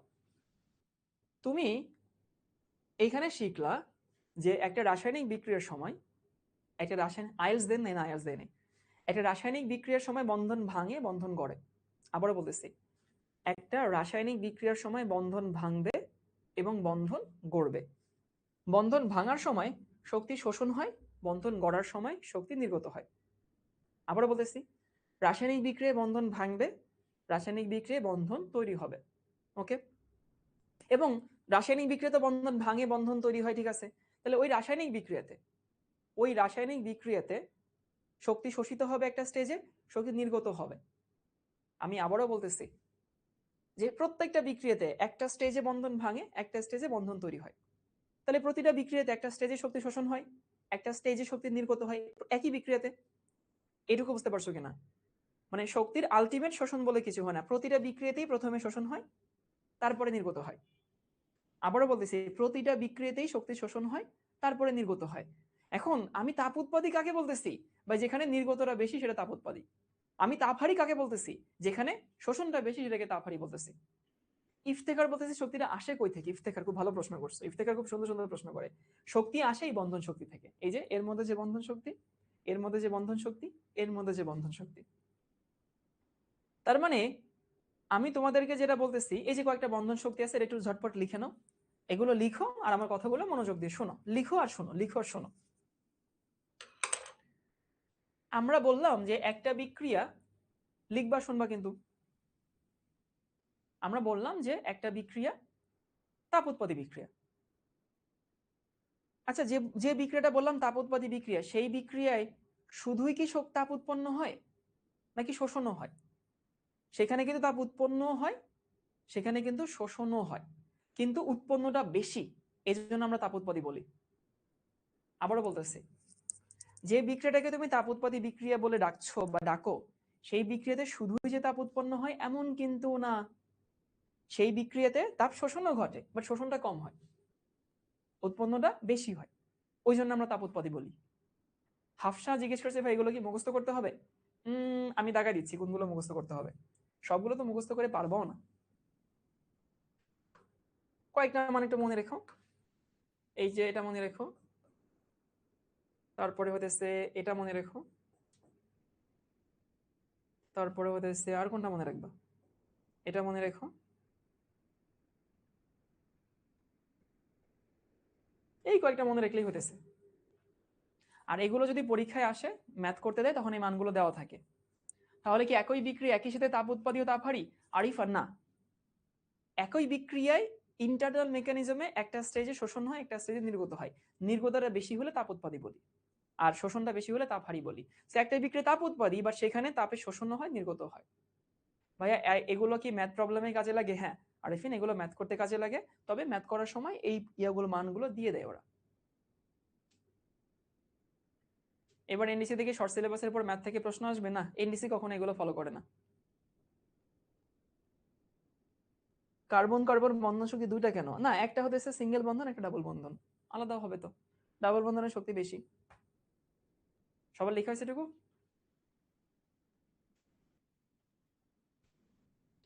এই চারটা একটু বুঝাই দিব। দেখো সিএইচ বন্ধন শক্তি হচ্ছে 414।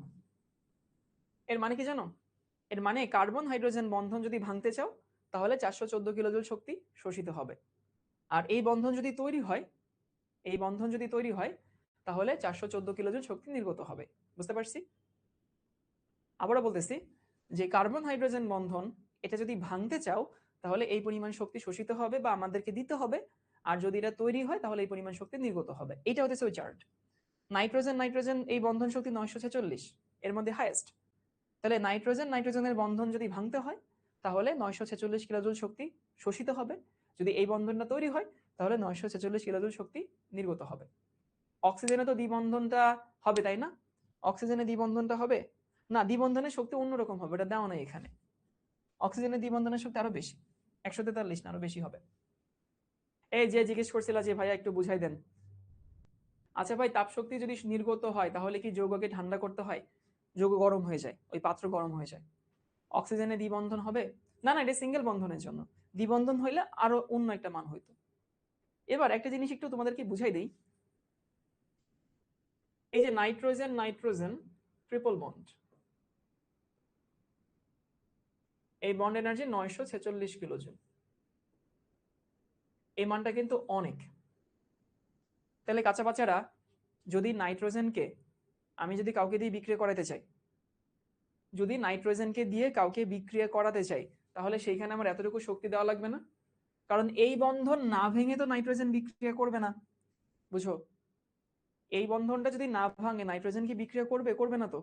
তাহলে নাইট্রোজেনকে বিক্রিয়া করাতে গেলে দ্য ফার্স্ট অ্যান্ড ফরমোস্ট কাজ activity to break this bond, and this bond requires 946 kilojoule. That's a huge value. এই মানটা এত বেশি দেখে নাইট্রোজেনকে কি বলে জানো? নাইট্রোজেনকে বলা হয় গরিবের নিষ্ক্রিয় গ্যাস।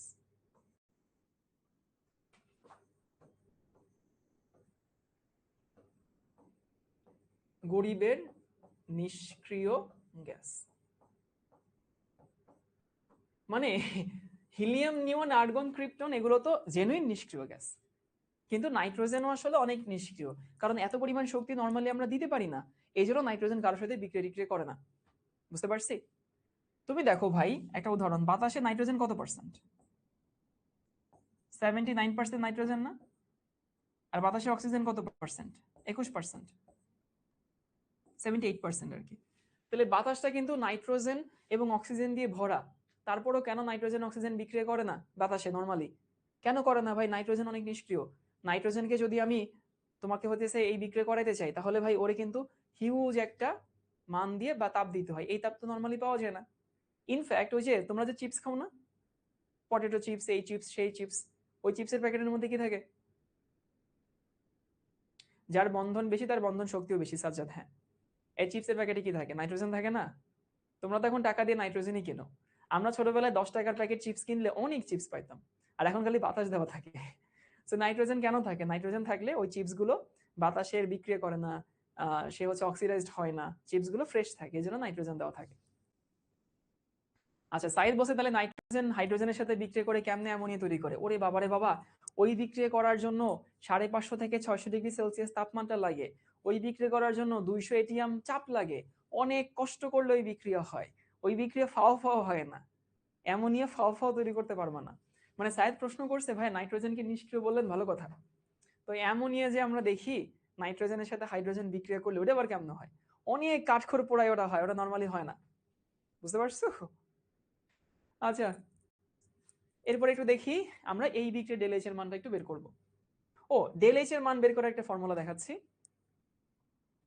তাহলে দেখো তো এই স্টেটমেন্টটা বুঝো কিনা। যদি বিক্রিয়া তাপোৎপাদী হয়।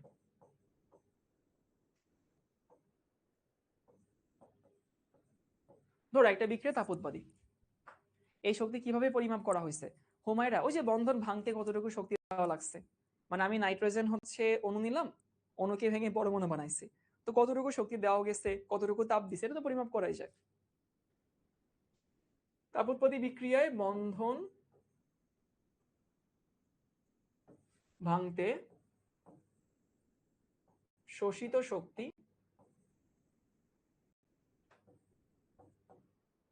লেস দেন বন্ধন গঠনে নির্গত শক্তি। এই ফিল করতে পারো সবাই? রাসেল নামে বলছে লাইভ ক্লাস কি এখনো চলতেছে কি? হ্যাঁ, এখনো লাইভ ক্লাস চলতেছে। এই তোমাদের নিজেদের ক্লাস, তোমাদের রুটিন অনুযায়ী ক্লাস দেওয়া আছে, তো এই খবর তোমরা কিন্তু রাখবা ভাই, কখন লাইভ ক্লাস হবে। শিখো অ্যাপে সময় কাটাবা বেশি। ওইখানে সন্নিবেশ বন্ধন আসে ভাইয়া, ওটা অন্য জিনিস। তাপহারী বিক্রিয়া কি ঠান্ডা জাতীয় পদার্থ? তাপহারী বিক্রিয়া যখন তাপহারী বিক্রিয়া ঘটে তখন সেখানে ঠান্ডা হয়, হ্যাঁ।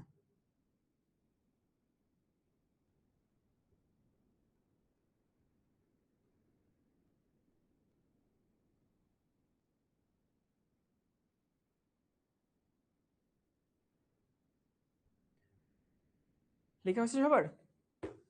এই সবাই কি এটা বুঝতে পারছি? আমি আশা করি সবাই এটা বুঝে গেছো। বন্ধন ভাঙতে শোষিত শক্তি তাপোৎপাদী বিক্রিয়ার ক্ষেত্রে, বন্ধন ভাঙতে শোষিত শক্তি সেটা ছোট হয় বন্ধন তৈরিতে নির্গত শক্তি।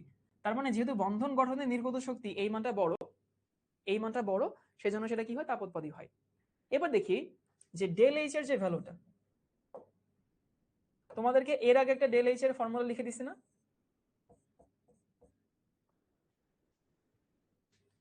এর আগে ডেল এইচ এর ফর্মুলা কি লিখে দিয়েছিলাম? উৎপাদের অভ্যন্তরীণ শক্তি মাইনাস বিক্রিয়কের অভ্যন্তরীণ শক্তি। ওই হিসাব নিকাশ কিন্তু আলাদা। আচ্ছা, এইখানকার যে ডেল এইচ, আমার কাছে টেকনোলজি আছে, আমি টেকনোলজি কাজে লাগাবো। লাইফ ইজ বিউটিফুল, দেখছো জীবন অনেক সহজ। এটা হচ্ছে এখানকার ডেল এইচ।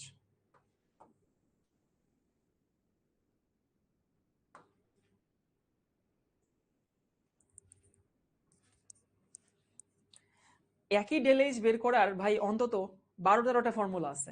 তোমরা এখন তোমাদেরকে দুইটা শিখাইলাম, এরপরে কলেজে গিয়ে আরো 9-10টা শিখবা। একটা বিক্রিয়ার জন্য ডেল এইচ এর মান একটাই, কিন্তু কিন্তু বিভিন্ন অ্যাঙ্গেল থেকে আমরা হিসাব করি। এর আগে হিসাব করছিলাম অভ্যন্তরীণ শক্তি দিয়ে, এখানে হিসাব করা হয় বন্ধন ভাঙা গড়া শক্তি দিয়ে। সো ডেল এইচ এর ফর্মুলা এইখানে হতেছে বন্ধন ভাঙতে শোষিত শক্তি মাইনাস বন্ধন গঠনে নির্গত শক্তি। তাহলে তাপ উৎপাদী বিক্রিয়া দেখো, এটা বড় না? এটা বড় হলে মানটা কি আসবে? নেগেটিভ আসবে।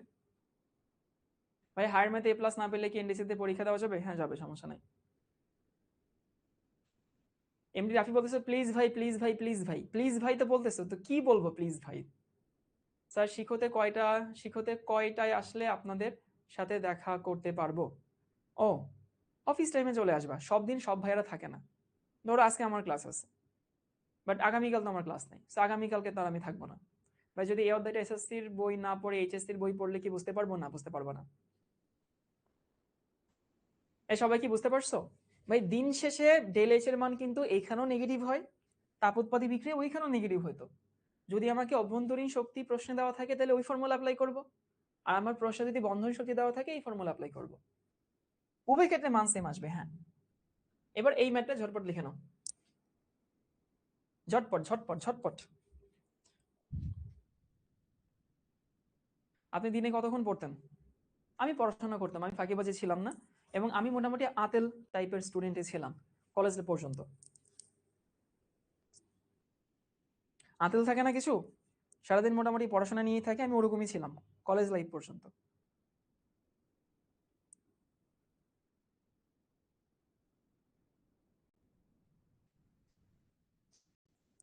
এসএসসি পরীক্ষায় জিপিএ 5 না আসলে নটরডেম কলেজ অ্যাডমিশন দিতে পার। শিখো একাডেমি কোথায়? শিখো একাডেমি হচ্ছে গুলশান, গুলশান 2।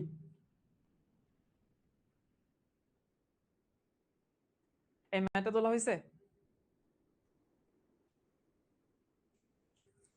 আমাকে একটা বিক্রিয়া দেওয়া আছে, সেই বিক্রিয়া বলছে এই বিক্রিয়া ডেল এইচ এর মান কত হবে। নিঝুম বলছে আমাদের কি 118টা মৌল মুখস্থ করা লাগবে? না, 30টা মুখস্থ করলেই হয়।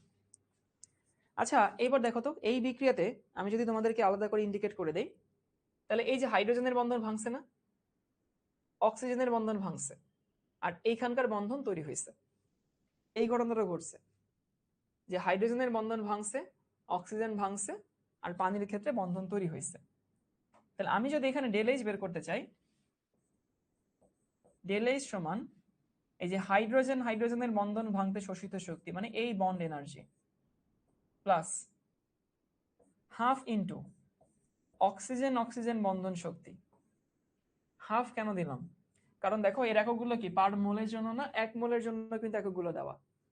সো এক মোলের জন্য একক দেওয়া, এখানে তো হাফ মোল আছে, এই জন্য আমি এখানে হাফ দিলাম। সো এই বন্ধন শক্তি মাইনাস হাফ ইন্টু এই বন্ধন শক্তি, এরপরে মাইনাস। আচ্ছা কাঁচা বাচ্চারা, পানির সাথে এটা পানির গঠন না? তাহলে বলো তো ভাই এখনো পানিতে OH বন্ধন কয়টা? আমাদের এখানে কিন্তু হিসাব নিকাশ কিন্তু শুধুমাত্র বন্ধন নিয়ে। নটরডেম কলেজে GPA 5 ছাড়া কি ভর্তি হওয়া যাবে না? নটরডেম কলেজে GPA 5 ছাড়া তুমি ফর্মই তুলতে পারবে না। তারপরে তো পরীক্ষা দেওয়া, ভর্তি হওয়া তো অনেক পরের কথা। তাহলে এইখানে OH বন্ধন কয়টা? পানির অণু একটা, বাট বন্ধন কিন্তু দুইটা। গুড। তার মানে এখানে 2 ইন্টু OH বন্ধন। দেখো এইটা হচ্ছে আমাদের ফর্মুলা। তাহলে কি হইলো? হাইড্রোজেন বন্ধন, হাফ অণু অক্সিজেন বন্ধন, আর 2 অণু OH বন্ধন। এবার যদি আমি প্রত্যেকটার ভ্যালু বসাই, ভ্যালু বসালে কি থাকে দেখো, এই যে হাইড্রোজেন বন্ধন হতেছে 434.7, 434.7 প্লাস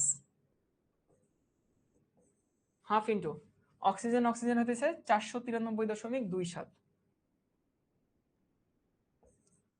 হাফ ইন্টু 493.24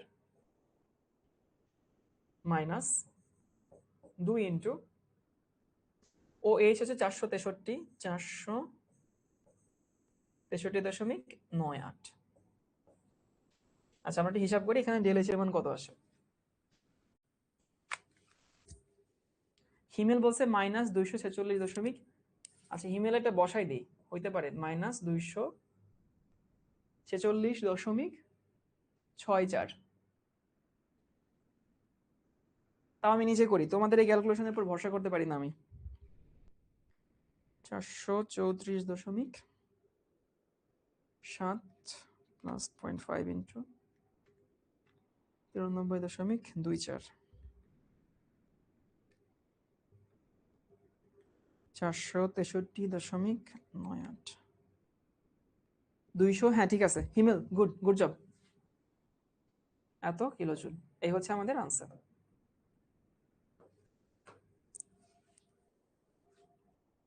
এইখানে তো উৎপাদের শক্তি থেকে বিক্রিয়কের শক্তি মাইনাস হওয়ার কথা। সায়েদ না ভাইয়া, বলছিলাম সায়েদ দেখো তোমরা কিন্তু মেইন জিনিসটা থেকে দূরে সরে গেছো। অভ্যন্তরীণ শক্তির হিসাবে উৎপাদের অভ্যন্তরীণ শক্তি মাইনাস বিক্রিয়কের অভ্যন্তরীণ শক্তি। যদি তুমি অভ্যন্তরীণ শক্তির হিসাবটা চিন্তা করো তাহলে ওই ফর্মুলা, আর তুমি যদি বন্ধন ভাঙা গড়া শক্তি চিন্তা করো তাহলে এই ফর্মুলা, যে বন্ধন ভাঙতে শোষিত শক্তি মাইনাস বন্ধন গঠনে নির্গত শক্তি। আমার তো বন্ধন শক্তি এখানে দেওয়া আছে, এবং তোমাদের লেভেলে ওই অভ্যন্তরীণ শক্তির ম্যাথ আসে না, ম্যাথ আসে হতেছে এইটা। তাহলে আমি দেখলাম আমার কাছে এই বিক্রিয়াটা আছে হাইড্রোজেন অক্সিজেন পানি। তাহলে হাইড্রোজেন মানে হতেছে হাইড্রোজেন এই বন্ধনটা ভাঙছে, কারণ আমি জানি chemical reaction is nothing but just bond breaking and bond forming. Okay ভালো কথা। তাহলে এই হাইড্রোজেন বন্ধন ভাঙছে, হাফ অণু অক্সিজেন বন্ধন ভাঙছে, আর 2টা OH বন্ধন তৈরি হয়েছে। ভ্যালুগুলো বসাইছি, আনসার বের হয়ে গেছে। আচ্ছা দেখি এই ম্যাথটা করে আমাদের আজকে ক্লাস শেষ। যারা ওইটা বুঝো নাই প্যারা নিও না, এটা বুঝলে হইতেছে একই জিনিস। মনে করো যে ওইটাই আমি এখানে রিভিশন দিব, ঝটপট প্রশ্নটা তুলে নাও।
ওকে, আচ্ছা দেখো, মিথেন, ক্লোরিন, ক্লোরোমিথেন এবং ক্লোরিন, ডিএলএইচ এর মান বের করতে বলছে। তাহলে আমরা একটু বের করি যে কোন কোন বন্ধন ভাঙে, কোন কোন বন্ধন করে। কোয়েশ্চেনটার আপডেট ক্লোরিনের জায়গায় HCl হবে। ও আচ্ছা আচ্ছা, এইসব একটু ইয়ে করো তো। হ্যাঁ হ্যাঁ হ্যাঁ হ্যাঁ, থ্যাংক ইউ যে বলে দিছো। এইখানে ক্লোরিন হবে না, এখানে HCl হবে।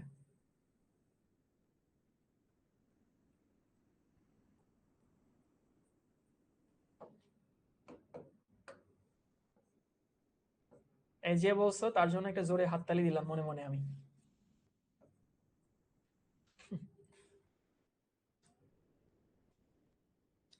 আচ্ছা, সামিয়া বলছে কিভাবে বুঝবো যে কোন কখন বন্ধনের ফর্মুলা, কখন অভ্যন্তরীণ এনার্জির কাজ হবে। এই যে দেখো প্রশ্নটা খেয়াল করো, প্রশ্নে কি প্রত্যেকটার বন্ধন শক্তি দেওয়া আছে না? তো বন্ধন শক্তি দেওয়া আছে মানে বন্ধন শক্তির ফর্মুলা। আর আরো সহজ করে তোমাকে যদি বলি, যে হচ্ছে সামিয়া, তোমাদের লেভেলে অভ্যন্তরীণ শক্তি দিয়ে কোনো ম্যাথ থাকে না, সব বন্ধন শক্তির ম্যাথে থাকে। বুঝতে পারছো? মানে ওরকম একটা ফর্মুলা যে এক্সিস্ট করে, তুমি সেটা একটু জেনে রাখো। আচ্ছা, এখানে মিথেন, মিথেনে কার্বন হাইড্রোজেন কয়টা বন্ধন? 4টা না?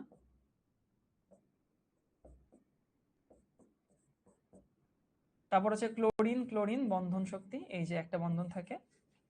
তারপর হচ্ছে ক্লোরোমিথেন হইতেছে যে এখান থেকে তৈরি হয় হচ্ছে কার্বন হাইড্রোজেন।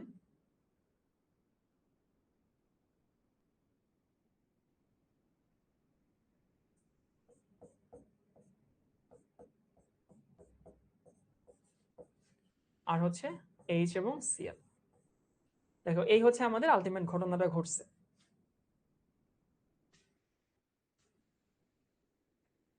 তো এবার আমি যদি হচ্ছে এইখানে চিন্তা করি যে হচ্ছে আহ, কোন কোন বন্ধনগুলো, এখানে একটা ক্লোরিন হবে, দুঃখিত, এক্সট্রিমলি সরি। তাহলে কাঁচা বাচ্চারা, মিথেনে কার্বনের সাথে হাইড্রোজেনের বন্ধন ছিল 4টা, সেই 4টার মধ্যে 3টা এখানে যেরকম সেরকমই আছে না? মিথেনের সাথে কার্বনে হাইড্রোজেনের বন্ধন ছিল 3টা, আর এখানে 4টা ছিল, এখানে 3টা অ্যাজ ইট ইজ আছে। তাহলে আমি বলতে পারি এখানে বন্ধন ভাঙছে কয়টা? তুমি যদি ডেলএইচ চিন্তা করো তাহলে এখানে বন্ধন ভাঙছে হতেছে কার্বন হাইড্রোজেন একটা, এটা ভাঙছে, প্লাস ক্লোরিন ক্লোরিন বন্ধন ভাঙছে,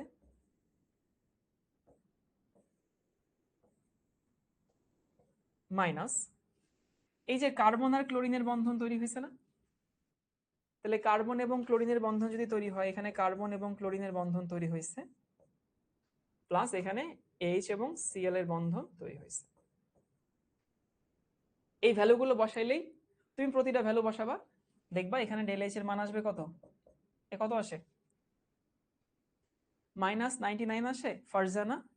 আচ্ছা, ফারজানার আনসারটা আমি নিচ্ছি -99 কিলো জুল। আমি আর হিসাব নিকাশ করলাম না, আমাদের ক্লাস টাইম শেষ হয়ে গেছে তো তাই। কঠিন কিছু না।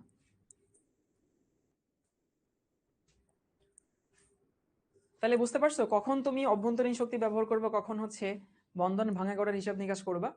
আচ্ছা, এখানে একটু কথা বলে দিই। এইখানে কথাটা হইতেছে, আমরা যেভাবে ম্যাথটা করলাম না, এভাবে কিন্তু ম্যাথটা ভুল হয়েছে। তুমি এখানে মনে মনে কি ধরছো? মনে মনে ধরছো যে এই 3টা বন্ধন ভাঙে নাই, যেরকম সেরকমই হয়েছে, এটা ধরে করছো না ম্যাথ করার সময়?